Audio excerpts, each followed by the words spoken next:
వాళ్ళ క్యాండిడేట్లు కూడా సరిగ్గా దొరుకుతలేరు. చాటన్ వీడి అంటుండే ఆ టైపు క్యాండిడేట్లను వేరే వాళ్ళ దగ్గరికి వెళ్ళి తీసుకొచ్చేసి పనికిమాలిన క్యాండిడేట్లను ఇవాళ టికెట్లు ఇచ్చే పరిస్థితికి వస్తున్నది కాంగ్రెస్ పార్టీ. రిజెక్టెడ్ బీడీల్ని చాటన్ బీడీ అంటారు. సో అటువంటి వాళ్ళని తెచ్చి ఇచ్చుకుంటుంది కాంగ్రెస్ పార్టీ టికెట్లు. వాళ్ళ ఉన్న కొద్ది గొప్ప సీనియర్ నాయకులు వాళ్ళందరూ కూడా అసెంబ్లీకి వెళ్ళిపోయినరు. Nobody is willing to contest parliament. అంటే వాళ్ళకి వాళ్ళ నాయకుడు రాహుల్ గాంధీ మీద ఎంత భరోసా ఉన్నది. సీరియస్ అండ్ సీనియర్ కాంగ్రెస్ మెన్కి వాళ్ళ రాహుల్ గాంధీ మీద ఎంత భరోసా ఉన్నది దీన్ని బట్టి అర్థమవుతుంది. రానున్న కాలంలో కూడా rejection is what Congress is going to face in Telangana and rest of the country. ఇప్పుడు 40 పైన లోక్సభ సీట్లు ఏమో ఉన్నట్టున్నాయి, అవి కాస్త 30కి పడతాయని నేను మీ అందరికీ ముందర చెప్తా ఉన్నా. Not even 30 seats they will get across India. Tapping, బెదిరింపులు, ఏమైనా ట్యాపింగ్ చేసి రుజువులు ఉంటే పెట్టి జైలు వేసేది ఉంటే వేసేయి. బెదిరించి ఏం చేస్తున్నావు? బెదిరించి అదేం పబ్లిక్ ఇష్యూవా? నీ 6 గ్యారెంటీల విషయం మాట్లాడు, నీ అడ్మినిస్ట్రేషన్ విషయం మాట్లాడు. అది పబ్లిక్ ఇష్యూ ఏం కాదే. ట్యాపింగ్లు రోజు పొద్దున్న లేస్తే ట్యాపింగ్లు ప్రజా సమస్యల మీద మాట్లాడండి. అవి తప్పించుకొని తిరుక్కుంటా ఫోన్ ట్యాపింగ్ చేసిండు కేటీఆర్, ఫోన్ ట్యాపింగ్ చేసిండు కేసీఆర్. చేస్తే మరి నువ్వేం చేస్తావు? చేయాలని. నిన్న కూడా ఏదో మీరు ఏమైనా ఉంటే ప్రశ్నలు అడగండి. నిన్న కూడా ఆప్కి అదాలతలు ఏమేమో మాట్లాడిండు రేవంత్ రెడ్డి గారు. అది ఏమేమి మాట్లాడుతున్నాడో ఏందో. నాకు ఆప్కి అదాలత్ నేను 2 దశాబ్దాల నుంచి చూస్తానేమో. ఫస్ట్ టైం కామెడీ షో లెక్కనే ఉంటుంది. అది ఫస్ట్ టైం కామెడీ షో లెక్కనే ఉంటుంది. అది ఎందుకు మొదలు పెట్టలేదు? దానికి కూడా 100 రోజులు ఉంటాయా?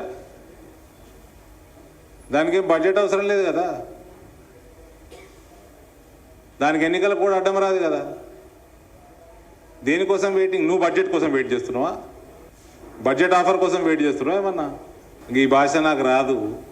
ఈయన పొద్దున ఒక ల్యాండ్ మీద వాడు సాయంత్రం సెటిల్మెంట్ చేసుకుంటా అన్న పేరు ఉంటుండే.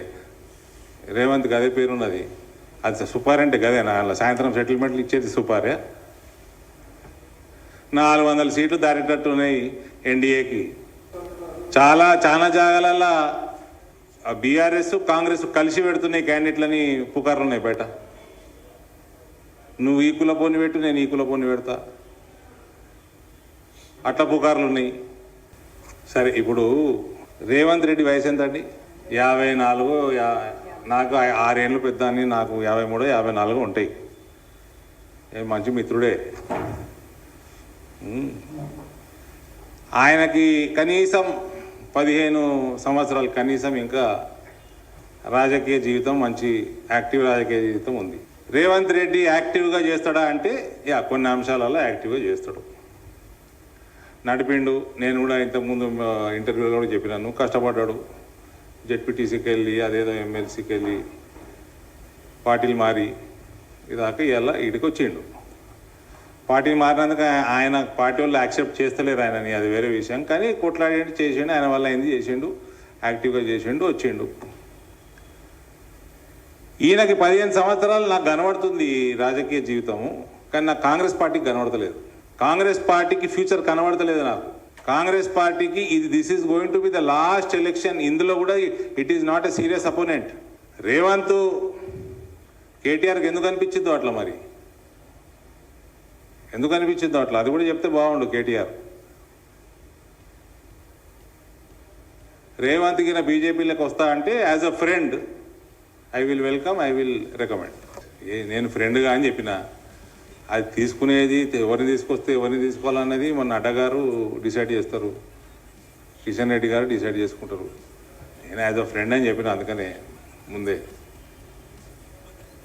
I will recommend. Is an active person, there is no doubt. And I will tell you, అసమర్థ ప్రభుత్వం అన్న నేను. రేవంత్ రెడ్డి అసమర్థుడు కాదు. కాంగ్రెస్ పార్టీలు ఉంటే ఇంకా అసమర్థుడు తయారవుతాడు ఆయన. కాంగ్రెస్ పార్టీలు ఆయన పని చేయనియరు. ఉన్న ఫండ్ అంతా కూడా ఖమ్మం అయినా నల్గొండ అయినా ఎత్తుకపోయిందని, రైతు బంధు కూడా సరిగ్గా ఇస్తలేరు ఇవాళ. అవునా బ్రదర్? రైతు బంధే ఇస్తలేరు. ఆ ఫండ్ కేసీఆర్ మిగిలిచిపోయిండు. అది మన దాని డిస్బర్స్మెంట్ ఉండే ఎలక్షన్కి కరెక్ట్ కొన్ని 2-3 రోజుల ముందర ఇప్పుడు అప్పుడు ఎలక్షన్ కమిషన్ అనేది ఆపినట్టుంది కదా, ఆపిన ఫండు ఖమ్మమైన నల్గొండ ఎత్తుకపోయింది అని మంత్రులు. ఇలా 6 గ్యారెంటీలకు పనికొస్తుండే కదా ఫండు, రైతు బంధుకు పనికొస్తుండే కదా. అందుకే చెప్తున్నా, రేవంత్ అసమర్థుడు అంటే ఎవరు నమ్మరండి. నేను బీయింగ్ ఇన్ అపోజిషన్ అంటే సమర్థుడు, కానీ కాంగ్రెస్ పార్టీలో ఉంటే మాత్రం ఆ మిగిలిన 15 సంవత్సరాలు వేస్ట్ అవుతాయి, ఉన్న సమర్థత కూడా కొట్టుకుంటారు. ఆ రాముడికి సరిగ్గా ఫస్ట్ నుంచి మొక్కితే ఈ గతి కూడా కేటీఆర్ది. పేర్ల రాముడు ఉంటే అయిపోదు. అదే మొక్కుడు సగం మొక్కుంటే ఫస్ట్కి వెళ్ళి రాముడు చేసిన దిశానిర్దేశంలో నడిచి ఉంటే రాత్రి 2 గంటలకు ట్వీట్లు పెట్టరు. ప్రపంచమంతా వండుకున్నప్పుడు హార్డ్ రాక్ మ్యూజిక్ వింటరా,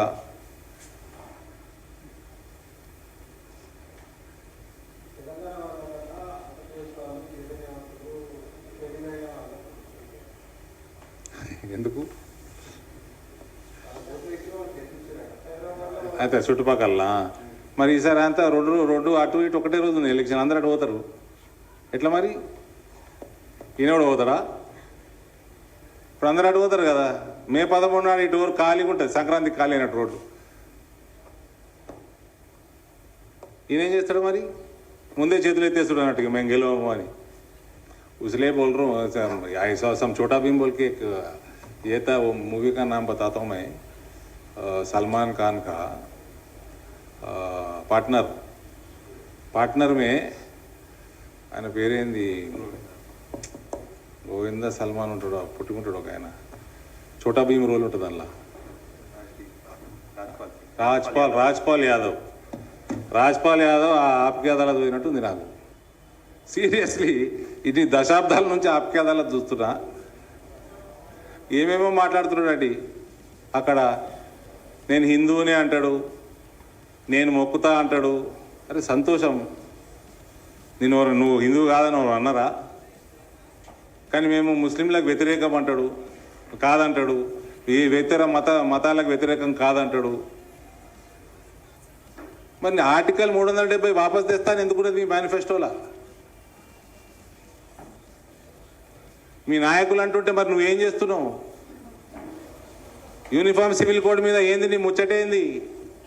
మీ జీవన్ రెడ్డి గారు మీ క్యాండిడేటు, నిజామాబాద్ పార్లమెంట్ క్యాండిడేటు, అదేదో పాకిస్తాన్లో పోయి అడ్రస్ చేసినట్టున్నాయి వీడియోలు కొంచెం మీకు పంపిస్తాం, చూపియటే. అవి ఆజాదీ అని కూడా తిరుగుతున్నాడు ఆయన. దేని గురించి ఆజాదీ? సిఏ మీద అభిప్రాయం ఏంది? ఎన్ఆర్సీ మీద అభిప్రాయం ఏంది? సిఏ అయితే ఇలా చట్టం, ఎన్ఆర్సీ వస్తున్నది ఆయన అమిత్ షా గారు కరాఖండిగా చెప్పారు మస్తాల్లా. ఇవాళ యూసీసీ మా మేనిఫెస్టోలోనే ఉంది. మరి దీని మీద ఏమంటారు? మరి 370 మీద ఏమంటారు? క్లారిటీ ఇవ్వండి. నువ్వు హిందువు అయితే రేవంత్ రెడ్డి గారు చాలా సంతోషం. మథురాలు ఏం చేద్దాం చెప్పండి. కోర్టుల కేసు ఉంది, ఎటు దిక్కు సమాధానం? మీ సపోర్ట్ ఎటు దిక్కు చెప్పండి. జ్ఞానవాపి మీద why don't you come out openly? చేసే అన్ని కార్యకలాపాలన్నీ హిందూ వ్యతిరేక కార్యకలాపాలు. ఆ చేస్తున్న పాపాలు కడుక్కోనికే మళ్ళీ హిందూ దేవుల దగ్గరికి పోతారు వీళ్ళు. మొత్తం హిందువుల వ్యతిరేకమే అజెండా మొత్తం. ముస్లిం లీగ్ అజెండా లెక్కున్నది ఇలా మేనిఫెస్టో అని ప్రధానమంత్రి గారే అన్నారు. ఫారెన్ పాలసీ మారుస్తారా ఏమన్నారు వీళ్ళు? మీరు మీ ఫారెన్ పాలసీ చూసి యాష్టకొచ్చే కదా మిమ్మల్ని ఓడగొట్టింది ప్రజలు. మస్కా కొట్టుడు పోయి అమెరికా రాష్ట్రపతి దగ్గర పోయి ఏడుసుడు ఫారెన్ పాలసీ అవుతుందండి? అమెరికా వచ్చి కాపాడు అది ఫారెన్ పాలసీ? పిఓకేని పాకిస్తాన్కి అప్పయ్యేప్పుడు ఫారెన్ పాలసీయా? ఎల్ఓసీలు ఎల్ఏసీలు క్రియేట్ చేసుడు ఫారెన్ పాలసీయా? చైనాలో పోయి పబ్లల్లో తిరుగుడు ఫారెన్ పాలసీ. అందుకే చెప్తున్నా మిత్రుడికి, ఇంత సమర్థత ఉన్నది నీకు, అది కూడా వీక్తుంది ఆయన ఆ కాంగ్రెస్ పార్టీలు ఉంటే. అట్లా అంటున్నాడు, మరి మీరే అంటున్నారు ఆయన బీజేపీలోకి వస్తారంటారు.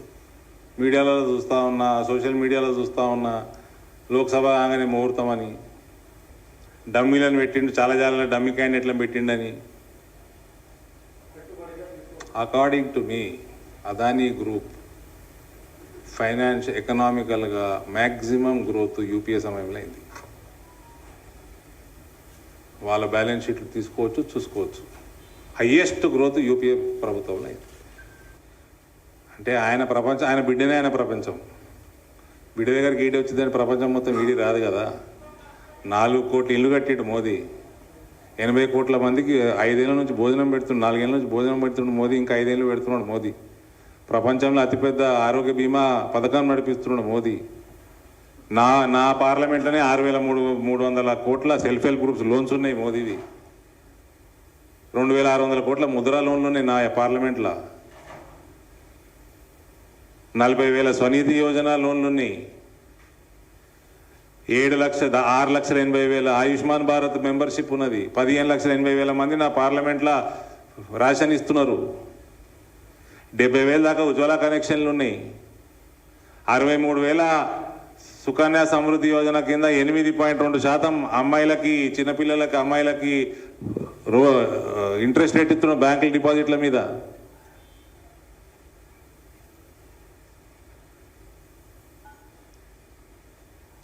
చంద్రుడిని గెలిచిండు మోదీ. మీ గ్రామ పంచాయతీలు నడుస్తున్నాయి మొత్తం మోడీ పైసలతోటి.